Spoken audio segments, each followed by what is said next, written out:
jovem, Paulo Bahia na área de novo, lembrando, Paulo ou Paulo Bahia, tanto faz. Hoje nós vamos falar sobre uma matéria também extremamente importante que cai sempre, lembrando, assim como o especial do Roberto Carlos no final do ano, é certo cair questão de industrialização e desenvolvimento econômico na prova do Enem. Portanto, a matéria hoje é de economia industrial. Vamos falar sobre as revoluções industriais, mas na verdade a gente não vai se estender muito nas revoluções não. A gente vai falar sobre dois aspectos importantes: modelos econômicos e formas de organização industrial. Beleza? Foca em mim! Vem comigo!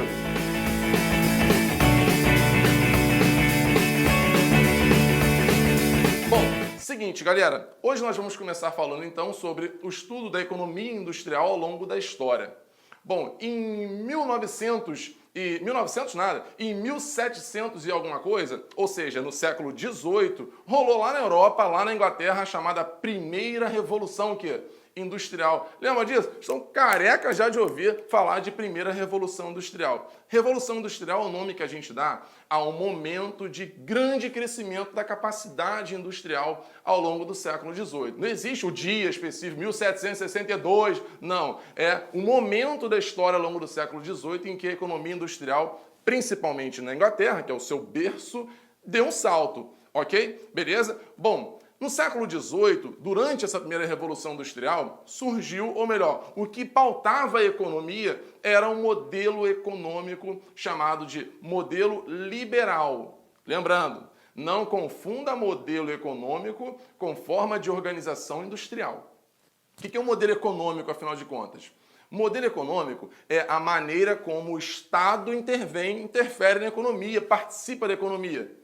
Ele pode ser um Estado muito interventor, que se mete em tudo, que cria empresas estatais, ou pode ser aquele Estado que deixa a coisa rolar solta, que deixa o capital privado atuar livremente. Você quer sair de casa de madrugada, quer voltar de madrugada, quer dormir fora de casa e o seu pai deixa, a sua mãe deixa. Aí você fala, que legal, meu pai é tão liberal, minha mãe é tão liberal. Ou seja, liberal é aquele que não se mete, liberal é aquele que não interfere, que não impõe muitos limites, muitas regras. Ok? Então, o que pautava a economia no século XVIII a partir da primeira Revolução Industrial? O tal do liberalismo econômico. O Estado não intervinha na economia. O Estado não colocava tantas regras na economia. Isso tinha um lado bom? Tinha. A iniciativa privada atuava livremente. Isso permitia o aumento das margens de lucro dos empresários. Agora, isso tinha um lado ruim também. Cadê o salário mínimo? Cadê a proibição da mão de obra infantil?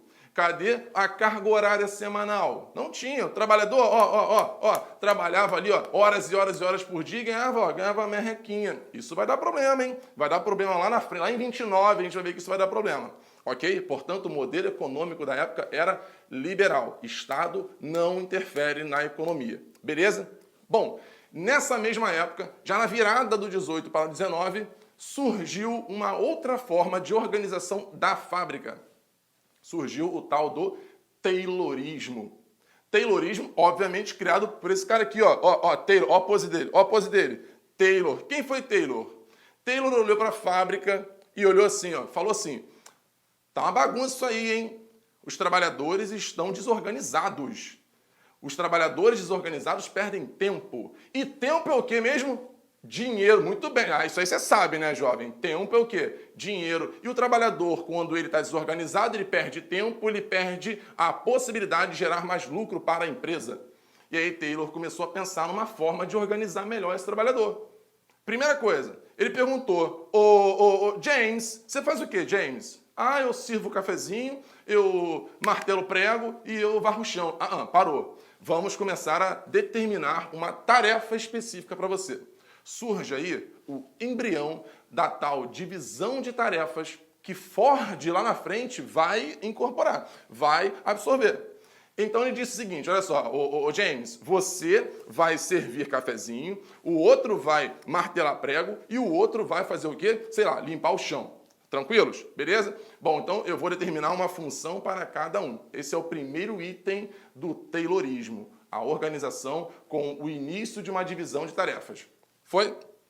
Além disso, eu pergunto, O trabalhador naquela época, ele trabalhava empolgado, inspirado, sem ninguém olhando, ele ficava martelando em alta velocidade só porque ele gostava, tinha prazer em martelar? Claro que não. Então, segundo Taylor, o trabalhador, se ele não fosse fiscalizado, ele não trabalhava tão bem assim. Então, Taylor criou a segunda estratégia de organização. Qual é a estratégia de organização? Fiscalização. Então, alguém vai ter que ficar olhando ali, ó. Surge a figura do supervisor para ficar olhando o trabalhador, ok? Bom, mas eu pergunto, você aceitaria ser supervisionado por alguém do mesmo patamar que você? Óbvio que não. Taylor, malandramente, vai estabelecer uma rígida o quê? Hierarquia. Ele vai colocar um funcionário acima do outro para fiscalizar esse outro. Então, essa rígida hierarquia permitia uma fiscalização maior, consequentemente, permitia também uma maior capacidade de trabalho do trabalhador. Isso gerava uma margem de lucro o quê? Maior. Ford lá na frente vai adorar essas ideias de Taylor, beleza? Portanto, essa é a primeira revolução industrial. Falamos sobre modelo econômico liberal, ou seja, o liberalismo econômico, e o modelo de produção industrial taylorista que surge no século XVIII para o XIX. Ok? Já no século XIX, para quem não sabe, meu querido, século XIX é 1800 e alguma coisa, surge a segunda revolução industrial. Segunda revolução industrial que vem com ele, o pretinho que satisfaz. Quem? Eu? Não. O petróleo, a fonte de energia agora da inovação, a fonte de matéria-prima que vai desbancar o carvão. O carvão foi a fonte da primeira revolução industrial. O petróleo agora vem com a segunda. Lá nos Estados Unidos, lá na região dos grandes lagos americanos, nasce a segunda revolução industrial. Ela nasce com que característica econômica? Ainda tem o modelo econômico liberal, aquele que o Estado não intervém muito. Agora, o modelo de produção industrial muda. Surge o tal do Fordismo. Ah, da Ford. É claro que é da Ford, né, meu querido? Surge o modelo de produção fordista. Ford vai pegar as ideias de Taylor? Que ideias? Organização do trabalhador, com hierarquia rígida, com divisão de tarefas, com fiscalização, e vai colocar isso na sua fábrica.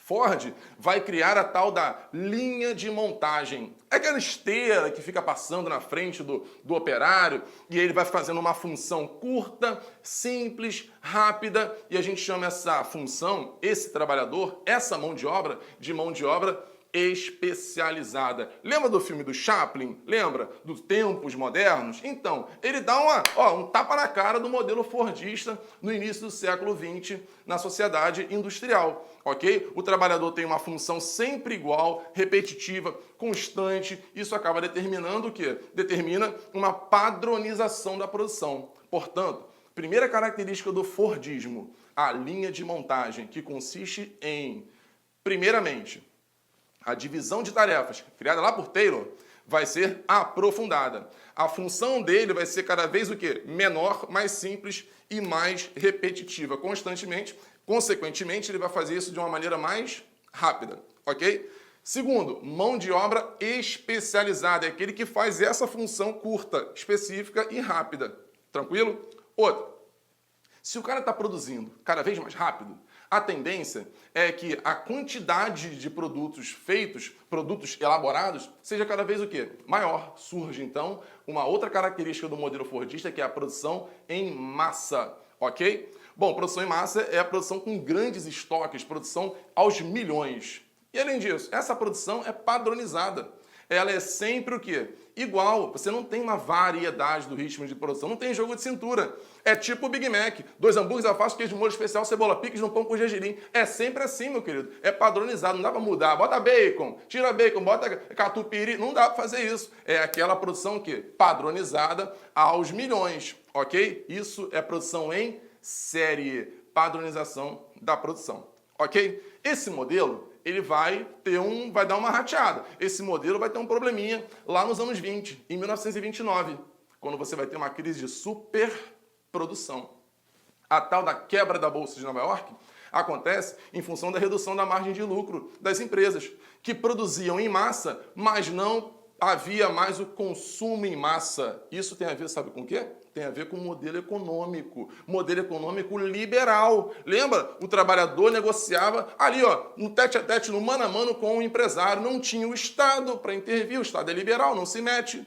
Então isso significa que o trabalhador, ganhando pouco, já não conseguia mais sustentar essa produção em massa. Para ter produção em massa, tem que ter consumo em massa. E não teve isso no século XX, não teve isso em 1929. Quebrou a economia.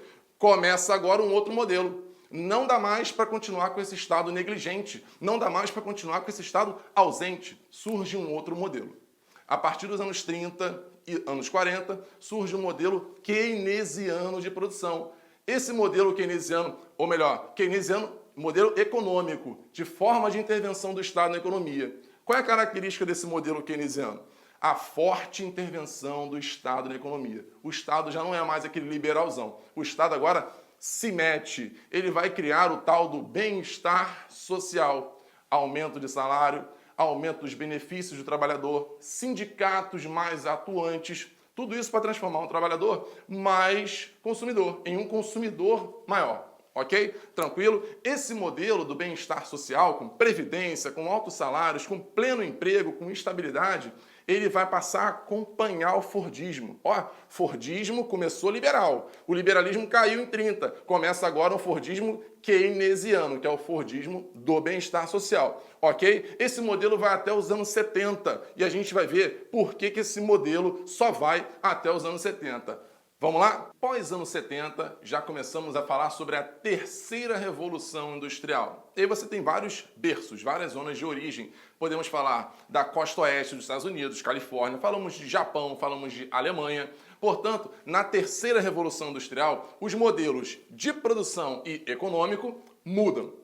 Cai o Fordismo, cai o modelo do bem-estar social keynesiano e agora vem o pós-Fordismo, também conhecido como toyotismo. Tem outros nomes também, hein? Modelo sistêmico flexível também. Beleza? Então vem o modelo toyotista para substituir ou para desbancar o modelo de produção fordista. Bom, mas vamos lá. Quais são as características desse modelo toyotista? Nesse modelo toyotista você tem a desconcentração da produção industrial. Ao contrário do modelo fordista e taylorista, que era um modelo de aglomeração, modelo de formação de grandes aglomerados urbanos e concentração industrial, esse não. Esse modelo se beneficia da revolução técnico-científica e informacional, ou seja, o avanço dos meios de comunicação e transporte. Se o transporte agora está mais ágil, está mais barato, para que eu vou ficar fixo num lugar? Pergunta que não quer calar. Para que eu vou pagar milhares de euros para um alemão se eu posso pagar 700, 800 reais para um brasileiro? Se eu posso pagar, sei lá, 500 reais para um indiano? R$1,50 para uma criança chinesa? Para que eu vou ficar gastando dinheiro nos centros internacionais se eu posso buscar vantagens comparativas, se eu posso buscar redução de custo de produção em outros lugares? Então eu vou explorar a mão de obra chinesa, eu vou explorar o incentivo fiscal no Brasil, eu vou buscar uma lei ambiental mais branda lá na Indonésia, ou seja, eu vou buscar fatores que reduzem o meu custo de produção. E o taylorismo, ele, assim como o fordismo, ele não tinha essa preocupação. Já o toyotismo não, ele quer a busca, a neurose dele é o quê? Reduzir o custo de produção. Ok? Então falamos sobre descentralização da produção, com terceirização, com divisão da produção, com fragmentação. Ok? Além disso, o modelo toyotista de produção, ele não é aquele modelo em que você via milhares de funcionários martelando prego um do lado do outro, não. O modelo toyotista é um modelo que poupa a mão de obra. Ele é um modelo altamente robotizado. Pega uma fábrica toyotista para você ver. Pega uma fábrica da Toyota para você ver. Olha para a fábrica. Encontra um operário aí. Quantos operários você está vendo? Só tem robô, meu querido, só tem robô. Isso significa que há um aumento do tal do desemprego estrutural. Ou seja, o modelo toyotista, ele não é um modelo fabril, gerador de emprego. Ele é um modelo poupador de mão de obra.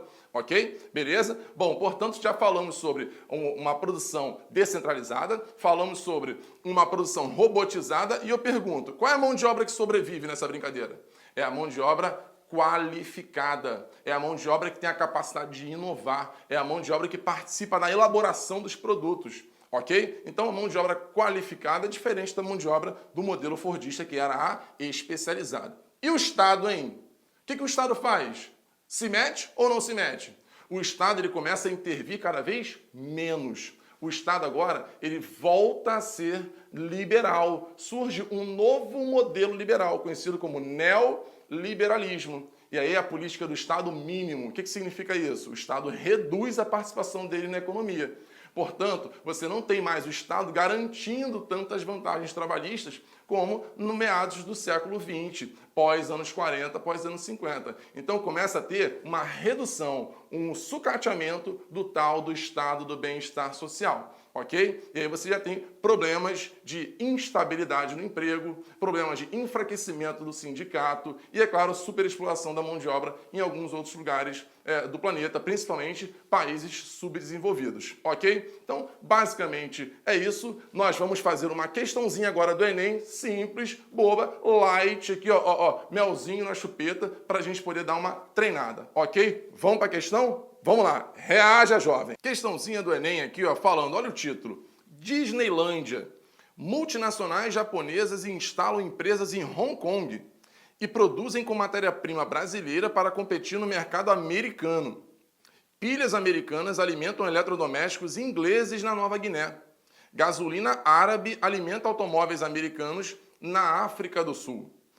Crianças iraquianas, refugiadas da guerra, não obtêm visto no consulado americano do Egito para entrarem na Disneylândia. Reparem que está um samba do crioulo doido isso aqui, né? Tá falando sobre produto feito em um país com peça em outra, uma criança de um país tentando entrar em outro para poder usufruir de uma terceira coisa. Tá um bolo doido isso, hein? Agora, eu quero que você pegue a sua canetinha, aquela sua canetinha da PUCA, aquela sua canetinha do Ben 10 e sublinhe aqui, ó, as últimas 3 linhas do texto, meu querido. Reparem que a parte de cima do texto fala sobre multinacional, empresa, produção, produto. Já ao final fala sobre criança tentando o visto. O que significa isso? Está tentando autorização para entrar em algum lugar.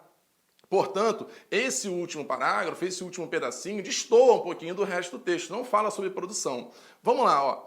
Na canção, ressalta-se a coexistência no contexto internacional atual das seguintes situações. Bom, letra A, acirramento do controle alfandegário e estímulo ao capital especulativo. Gente, pelo amor de Deus, está escrito no texto que está tendo controle alfandegário maior? Não, o que está tendo aqui é uma liberdade maior de atuação do capital, produzindo em um lugar, vendendo para outro.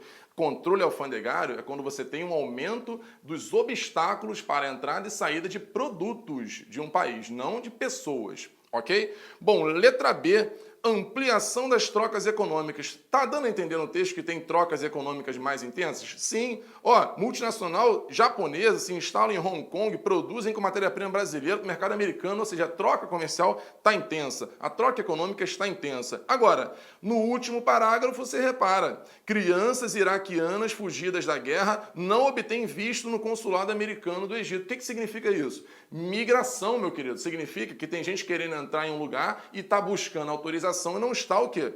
Conseguindo. Portanto, fala sim sobre seletividade dos fluxos populacionais, ou seja, você entra, você não. Você pode entrar, você não. Isso é um controle do fluxo populacional. Portanto, gabarito, letra B. Agora, olha para C. Intensificação do controle informacional. Tem isso no texto? Não, a informação circula cada vez mais de forma livre, ok? E adoção de barreiras fitossanitárias. What the hell is that? Ou seja, o que é isso? Barreira fitossanitária é o controle da entrada do produto em função de algum problema que possa gerar um risco à saúde da população. Ou porque o produto está contaminado, está estragado, está, sei lá, com uma ameaça de febre aftosa em algum lugar, então não vamos comprar carne desse país. Não é isso que está dizendo no texto, pelo amor dos meus filhinhos. Letra D.